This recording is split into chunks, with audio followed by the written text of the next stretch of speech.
Au dire de nombreuses personnes du village, si en 1936, Antoine Masse n'avait pas eu l'audace et le courage de racheter la verrerie de Meisenthal, le site verrier et le succès qu'il connaît aujourd'hui n'existeraient pas. Derrière le miroir, nous accueillons Jacqueline Philippon. Elle est la fille d'Antoine Masse. Avec elle, nous allons remonter le temps et tenter de reconstituer cette belle histoire. Bonjour Jacqueline. Bonjour. Alors merci de nous recevoir chez vous. Alors je crois avoir remarqué que vous êtes finalement très heureuse de faire ce plongeon dans le passé. Oui, bien sûr, j'aimais beaucoup mon père. C'était quelqu'un de très bien. Ah, vous connaissez aujourd'hui la success story, la belle histoire du CIAV de Meisenthal. Est-ce qu'on peut réellement affirmer que votre père y a joué un rôle qui est déterminant? Il a joué le rôle principal. Sans lui, on ne parlerait plus de l'usine. Parce qu'il a racheté l'usine en 1936, alors qu'il habitait à Ingwiller. Il avait une fabrique de thermomètres à l'époque, hein? Il avait déjà une thermométrie à Ingwiller, oui. Alors pour situer un peu les choses, vous avez aujourd'hui 94 ans. Oui. Vous en aviez 10 quand votre père a racheté la verrerie de Meisenthal. Alors aux côtés de votre père, vous avez finalement vécu tous les événements de la verrerie. Oui, à partir de 10 ans. À partir de 10 ans, et cela jusqu'en 1969. Alors moi je propose qu'on évoque d'abord la période d'avant-guerre. Pour commencer, dites-nous, votre père, qui était votre père? Comment il était?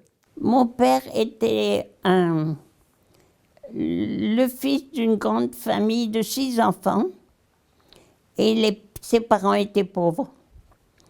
Et ils ne pouvaient pas lui payer d'études. Alors il est parti à l'intérieur de la France chez une tante, grâce à une tante plutôt, qu'il l'a emmené chez un prêtre où il a appris le français. Il ne parlait pas français, puisqu'il est né en 1898. Il est né où, votre père? Mon père est né à Meisenthal. Qu'il était bon. Je dirais qu'il était bon. Et pour moi, ça c'était inouï. Je l'ai vu un jour, enfin ça c'est pas à mettre là-dedans, je l'ai vu un jour enlever ses chaussures et les donner à Dortl. Dortl, c'était un bonhomme qui passait un peu partout pour ramasser des choses, des habits, Et ça, je l'ai vu de mes yeux de gamine et ça m'a profondément marqué. Et c'est pas que ça, il a fait beaucoup, il a donné beaucoup. D'ailleurs, les enfants l'aimaient et puis... Vous n'êtes pas en train d'idéaliser le père que vous avez eu et qui n'est plus là? Non, c'est pas parce qu'il n'est plus là, oh non. Je l'ai toujours aimé comme ça. C'est quelqu'un avec qui on pouvait discuter. Moi, comme enfant, je pouvais discuter. Quand je lisais un livre, il me disait « Qu'est-ce que tu lis là ?» Il me faisait parler du livre, il s'intéressait à ce que je faisais. Et ainsi, je ne l'idéalise pas. Tout le temps, il était comme ça. Est-ce que dans le domaine du verre, de la fabrication du verre, ah oui, il s'y connaissait ou... Oh ben oui, il a toujours vécu là-dedans. Son père était ouvrier verrier. Et beaucoup de gens à l'époque qu'il connaissait étaient verriers, quoi. Ils n'étaient pas riches, ils n'avaient pas d'argent, ses parents. Ils travaillaient aussi dans la verrerie. La fabrique de thermomètres qu'il avait... Ah, ça c'est lui qui, après la guerre, pendant la guerre, il a connu des ouvriers thermomètres, des Allemands, pendant la guerre, puisque... De 14-18, celle-là. Hein. C'était la guerre de 14-18. De 14-18. Et alors, il a pensé, tiens, je pourrais faire ça. Et il a lancé, avec ses 2 Allemands qu'il connaissait, il a lancé une thermométrie à Ingwiller. Pourquoi il a racheté la verrerie de Meisenthal alors en Parce 1936? qu'il aimait Meisenthal et que la verrerie était à la faillite. Elle devait s'arrêter complètement. Et alors, comme il aimait Meisenthal et qu'il était de Meisenthal, il a réuni tout ce qu'il avait et il a racheté l'usine. Est-ce que vous savez combien de salariés à l'époque étaient employés dans la verrerie? Non, je ne sais pas exactement, mais je sais qu'ils étaient nombreux. Donc c'était pas une petite verrerie. Non, c'était une grande verrerie. Et à l'époque, après, bon, vous aviez 10 ans à l'époque, J'avais 10 ans. et donc j'imagine vous avez traîné un peu dans la verrerie. Je traînais à l'usine, oui, et avec des amis à moi. Et on allait en bas regarder les chauffeurs, ceux qui chauffaient les fours. On allait souvent le soir les regarder travailler. C'était d'ailleurs très surprenant et très émouvant. Ils faisaient du feu le soir et on avait le droit le soir, quand plus personne ne travaillait, de venir les voir travailler. Et à l'époque, on y fabriquait quoi dans la verrerie? On faisait ce qu'on fait maintenant, du verre ordinaire, du verre à boire, des verres à boire, des carafes, voilà, on faisait des choses comme ça, toutes simples. Et vous savez à peu près où ça se vendait à l'époque? Ah oui, ça se vendait, bien sûr, mais l'usine, telle qu'elle était au bord de la faillite. Et mon père, il travaillait déjà au bureau. Ils appelaient ça au bureau, pourquoi? Parce que, bon, c'était le bureau, effectivement. Donc en 1936, l'usine, c'est ce que vous avez dit, n'était pas en faillite à l'époque. Oh, pas loin, elle ne marchait plus. Elle ne marchait plus. Non. Et votre père a réussi à la redresser Mon père a réussi à la redresser. Il avait un ami qui s'appelait Lano, qui a racheté avec lui, qui a mis aussi une partie de ses économies dans l'usine. Et il a travaillé un peu comme comment ça s'appelle? Vous savez, quelqu'un qui va de place en place pour faire des affaires. Comment ça s'appelle? un représentant. Voilà, un représentant. Il a fait ça, et au bout de peu de temps, il est arrivé à redresser l'usine. Et ça, c'est lui qui l'a réussi. Et votre père, alors on a du mal à l'imaginer, il était comment, votre papa? Papa, il était grand, mais vous n'avez pas une photo? Si, on va montrer la photo aux téléspectateurs. Mais vous l'avez vu comment Moi, je l'ai vu comment? Il était grand et fort. Il était excessivement gentil. Il m'a jamais donné une fessée ou grondé. Il était très gentil. Et avec les gens aussi, il était gentil. Ce qui m'a toujours frappé chez lui, il donnait facilement, il aidait les gens. Et j'ai aimé ça chez lui. Enfin, on le voit sur des photos avec une cravate, je crois. Cravate, oui. À l'usine, il travaillait avec la cravate ou oui, il travaillait avec la cravate. Donc et c'était une le chemise patron. blanche, oui. Comme à l'époque, les patrons étaient habillés. Et même les gens qui travaillaient au bureau étaient habillés comme ça. Donc vous avez dit qu'il était gentil avec les ouvriers. Très gentil. Il a aidé beaucoup de gens.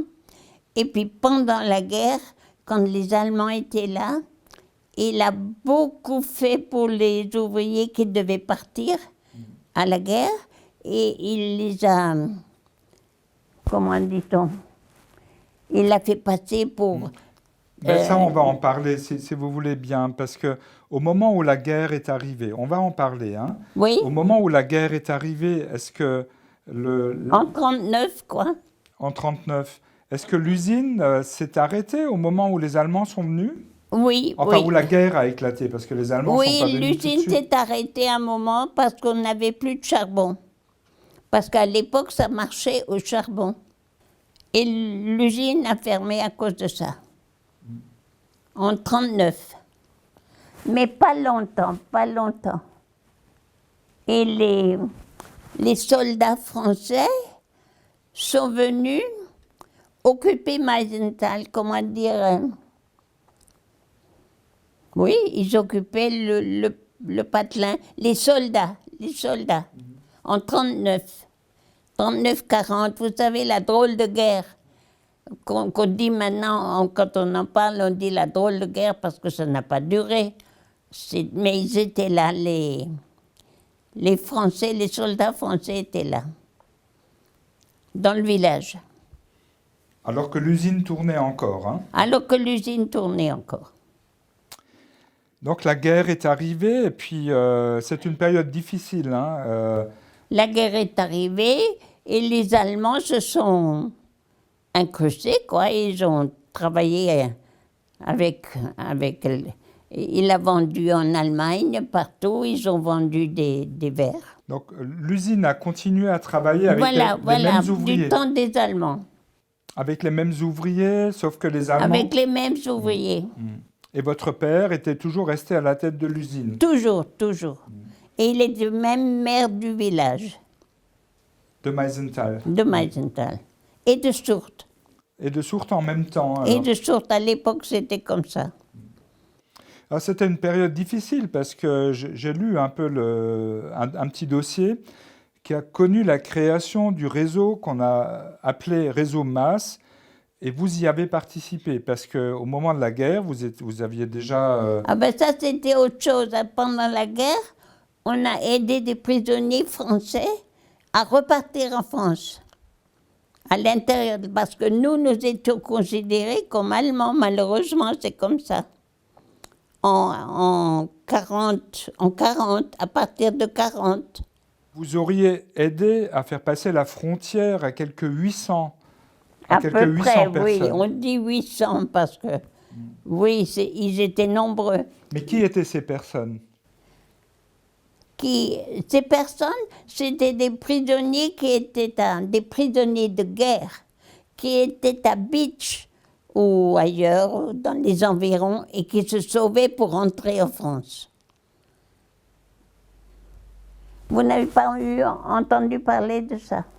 J'en ai entendu parler, mais je ne connais pas vraiment les détails de cette histoire. Mais racontez-nous ce que vous savez. Eh bien, c'est-à-dire, voilà, à Meisenthal, j'ai connu, moi j'avais donc, à la guerre, j'avais 16 ans. Oui, j'avais 16 ans. Et alors, il y avait un jeune homme qui s'appelait Auguste Fischer. Et qui a déjà fait la guerre, cette drôle de guerre justement. Il était parti, il était beaucoup plus âgé que moi, et il a perdu une main. Et donc il est resté à la maison, et il se promenait dans les forêts, et il a trouvé des prisonniers français.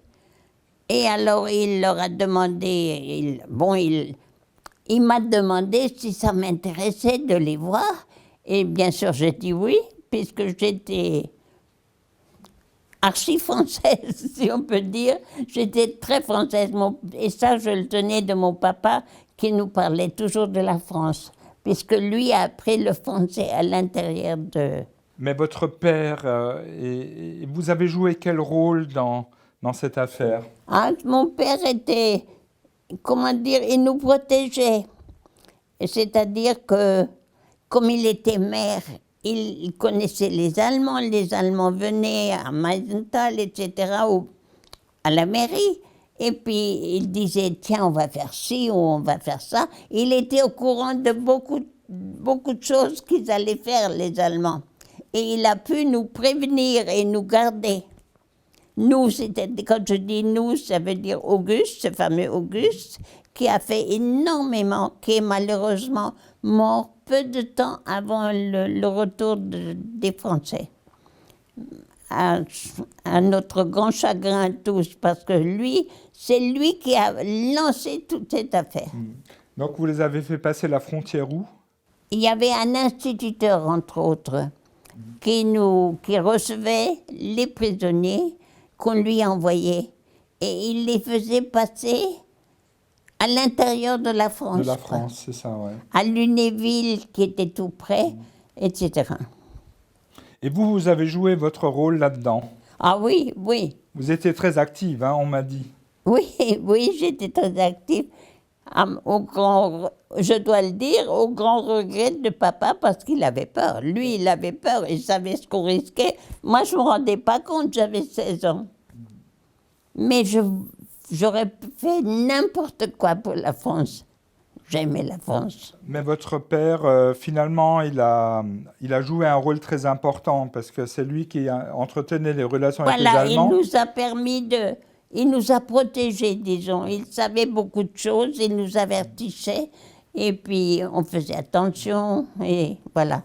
Et ce travail, le rôle que votre père a joué, lui a d'ailleurs valu la Légion d'honneur. Hein, La Légion d'honneur et la médaille de la Résistance. Qu'il a eu Il a eu les deux.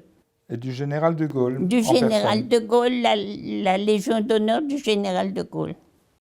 Et vous-même, Jacqueline, vous avez obtenu la médaille de la Oui, moi Résistance. j'ai la médaille de la Résistance que m'a donnée le général Zeller, qui me l'a, à Meisenthal.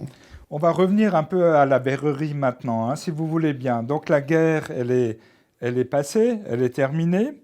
Donc l'activité a repris. Racontez-nous, parce que là, vous aviez quand même dans les 20 ans à peu près. Oui, là, on n'a plus fait grand-chose. Moi, pour l'usine, je n'ai rien fait. Ma sœur, par contre, a aidé mon père à diriger l'usine. D'accord, mais Manette. après la guerre, l'usine a quand même repris son activité. Ah oui, bien sûr, bien sûr. Vous avez des souvenirs de cette époque? Ah oui, et elle a très bien marché parce que les gens manquaient de tout. Alors ils achetaient du verre et elle a très très bien marché là pendant un bon bout de temps. Et nous avons même créé un magasin à Paris, rue de Paradis. C'était la rue du verre. Il n'y avait que des magasins de verre là. Et là, nous avions, nous aussi, à Meisenthal, on avait un magasin de verre. Et vous, alors, vous aviez fait quoi à Paris À Paris, j'ai pas fait grand-chose. Après, j'ai eu 4 enfants. Je me suis occupée de mes enfants. D'accord, donc vous avez vécu à Paris. Et à un moment, vous êtes Je suis restée 17 ans à Paris. Et après, vous êtes revenu à Meisenthal. Et après, nous sommes revenus en 69. Nous sommes revenus à Meisenthal parce que l'usine allait fermer. Là, elle marchait moins bien, beaucoup moins bien. Et puis, je suis revenue. On est revenus, Jacques et moi, mon mari et moi. Alors, que pouvez-vous encore nous dire sur l'usine, alors, puisqu'elle a fermé en 1969? Donc, votre sœur a mené la direction pendant quelques années, hein, Oui, pendant 4-5 ans, disons. Donc, à l'époque, il n'y avait plus de débouchés, il n'y avait plus de clients. C'était pourquoi elle a... C'est-à-dire que d'abord, ça a commencé comme ça. On a moins bien travaillé à l'usine. Il y avait du second choix, comme on disait. À l'époque, c'était du second choix. Les verres n'étaient plus ce qu'ils auraient dû être, etc. Alors, on n'arrivait plus à vendre et puis, bon, tout d'un coup, ça ne marchait plus. D'ailleurs, je pense qu'il doit y avoir encore des ouvriers qui se souviennent de cette période et qui disaient aussi que c'était plus ça, quoi. Et votre papa, alors, comment il a vécu? Parce qu'il est décédé en 1969, c'est l'année de l'arrêt de la production. Comment il a vécu là, les dernières années? Il a très mal vécu les derniers temps parce que, évidemment, il se rendait compte que ça ne marchait plus comme ça aurait dû marcher. Et puis, bon, il s'est fait énormément de soucis. Et en plus, il était âgé. Alors, depuis 51 ans maintenant, l'usine est fermée. Et aujourd'hui, il y a un centre d'art verrier, hein, le CIAV. Oui, qui se crée, paraît-il. Alors, un musée, une production verrière importante finalement, avec la fameuse boule de Noël. Voilà, voilà. Alors, vous portez quoi comme regard sur cette Oh, mais je évolution? suis enchantée de ça. Je suis très contente, seulement je ne connais pas bien le fonctionnement. Euh, je n'y vais plus beaucoup. Et puis, bon, d'abord, je n'ai pas le droit de m'en mêler. Je n'ai plus rien à dire là-dedans, puisque l'usine a été vendue. C'est quoi le plus beau souvenir que vous avez de l'époque des verriers? Le plus beau, oh, j'en ai plein. Racontez-nous. Eh bien, surtout, là, la période des prisonniers, c'était formidable parce que on les ramassait, mais ça n'a rien à voir avec l'usine. On les ramassait dans la forêt, les prisonniers. On chantait des chansons françaises. C'est Auguste qui nous avait appris ça. Et alors, comme ils s'étaient échappés du camp de Beach, du camp de prisonniers, il y avait un grand camp de prisonniers à Beach, d'où ils se sauvaient. Et alors, ils passaient dans la forêt et ils entendaient ces chants et ils venaient. Et c'est comme ça qu'on les a ramassés, qu'on leur a donné des vêtements civils, qu'on leur a donné à manger, mais pas seulement nous. Le village entier a aidé. Hein. C'était quelque chose d'inouï. Tout le monde était là pour la France. Hein. Ça, je dois le dire. Racontez-nous encore un souvenir peut-être de verrier, d'ambiance d'usine, de quelque chose dont vous vous souvenez, parce que ça devait aussi être assez... L'ambiance d'usine, c'est surtout le soir, quand on allait voir comment ils chauffaient les fours. Comment ils chauffaient les fours. Et je me souviens surtout de ça. Enfin, j'avais 16, 17 ans. Mais est-ce qu'on peut dire que tout le village de Meisenthal et peut-être aussi un peu des villages environnants vivaient de cette usine ou... On peut dire ça, oui. Presque tout le monde travaillait à l'usine déjà. Les gens travaillaient à l'usine de Sourdes, de Meisenthal, de Rostock aussi. Et puis, oui. Vous vous souvenez comment ils se déplaçaient, comment ils venaient à l'usine? Comment? Comment ils venaient à l'usine? Oui, ils venaient par le train. Il y avait un train qui venait de Rostock, on l'appelait le Schlembe, un vieux train qui d'ailleurs a été supprimé après la guerre. C'était une bêtise, je trouve, parce qu'il n'y avait plus aucune communication, il n'y avait plus que les bus. Et puis alors bon, ils venaient comme ça. Ou alors ils venaient à pied. Et votre père, là, on va le revoir, il est directeur, il est là dans son costume avec sa cravate. Parfois, il rassemblait les ouvriers, il leur parlait, il allait les Ça, voir. je ne sais pas trop. Oui, certainement qu'il les rassemblait. Il y avait surtout aussi un homme qui s'appelait Ponce, qui était... comment appelle-t-on ça? Il était déformé, il avait une bosse dans le dos. Mais c'est lui qui était le chef du travail. Comment qu'on appelle? Chef d'atelier, quoi. Pardon? C'était le chef d'atelier. Voilà, plus que chef d'atelier, il dirigeait les... Contremaître. Contremaître, il dirigeait les ouvriers. Et avec Poigne. Et connaissance. C'est quelqu'un qui avait énormément de...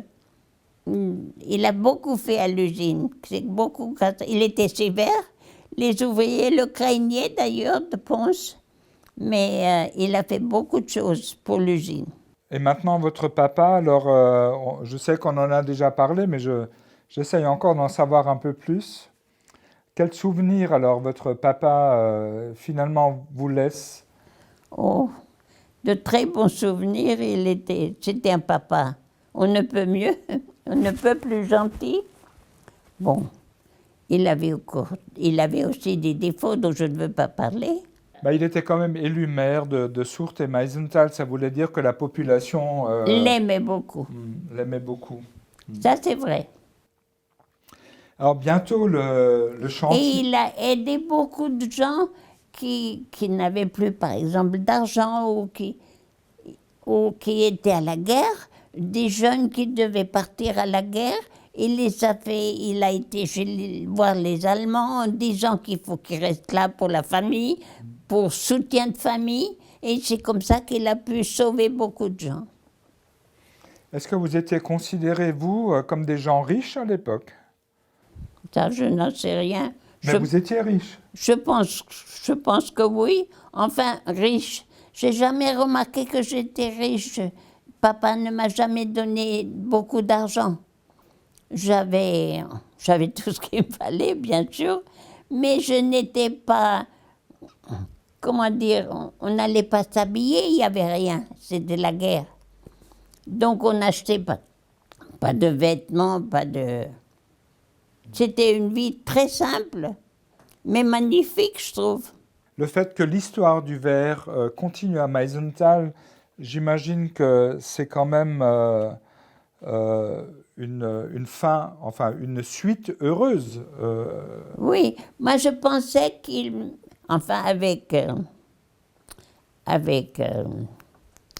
comment il s'appelle?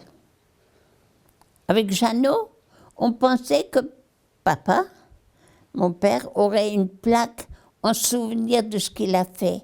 Parce qu'il a quand même racheté l'usine en 1936.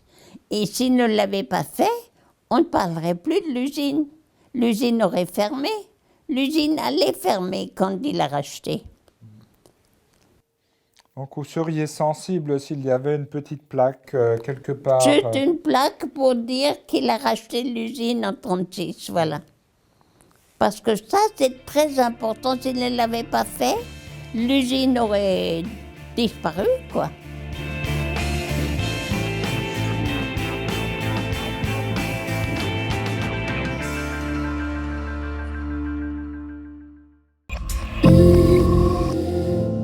Drive, Click and Collect ou livraison, vos commerçants de Sarreguemines se mobilisent. Soutenus par la ville de Sarreguemines, une centaine de commerçants s'adaptent pour que tous vos achats du quotidien et vos préparatifs de Noël se fassent en ligne.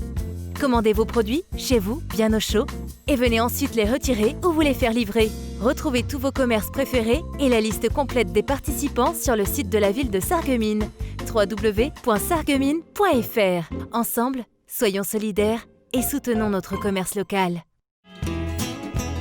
L'hiver est à notre porte. Le changement de pneu est fortement conseillé. Spécialiste du pneu depuis plus de 40 ans, Speedy vous propose toutes ses gammes hiver au meilleur prix. L'équipe reste aussi à votre service pour l'entretien courant et toutes vos réparations. Pour une bonne sérénité, Speedy à Sarreguemines vous accueille 6 jours sur 7, avec ou sans rendez-vous. Et si les créateurs italiens influençaient l'aménagement de votre maison? Cuisine, salle de bain, carrelage, Cesa au centre de la Rotonde à Sarreguemines vous propose un vaste choix et un excellent rapport qualité-prix. SM Distribution propose une large gamme de produits anti-Covid pour particuliers et professionnels. Équipez votre enfant avec nos masques adaptés dès l'âge de 6 ans et découvrez notre Puro Biocide et Virucide biodégradable qui désinfecte et cicatrise et tue le virus en 30 secondes. SM Distribution répond à tous vos besoins anti-Covid-19. Ne cherchez plus, le roi des vins est à Stirin-Wendel. Retrouvez plus de 3500 références de vins, une large gamme d'épiceries fines et des idées cadeaux pour chaque occasion. Le roi des vins, c'est du choix, des prix et des conseils. C'est aussi un service drive, une boutique en ligne et des livraisons prêtes en 24 heures. Le roi des vins à Stirin-Wendel, où choisir devient un plaisir. Couverture et zinguerie, une toiture Moder Habitat apporte sécurité, protection et pérennité par tous les temps. Contre la Covid-19, mais aussi la grippe et les virus de l'hiver, il y a les gestes barrières. Lavons-nous les mains régulièrement. Toussons ou éternuons dans notre coude. Utilisons un mouchoir à usage unique. Respectons la distanciation physique. Portons un masque dès que c'est recommandé. Ensemble, continuons d'appliquer les gestes barrières.